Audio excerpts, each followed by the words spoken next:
This week, I declare open heavens over my life. I walk in divine favor, supernatural provision, and unshakable peace.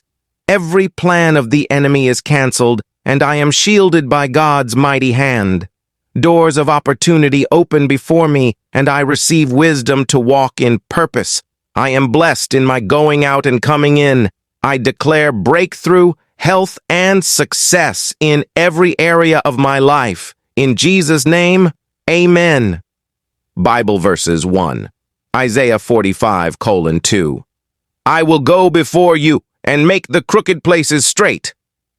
2. Jeremiah 29:11. For I know the plans I have for you, declares the Lord. 3. Psalm 23:6. Surely goodness and mercy shall follow me all the days of my life,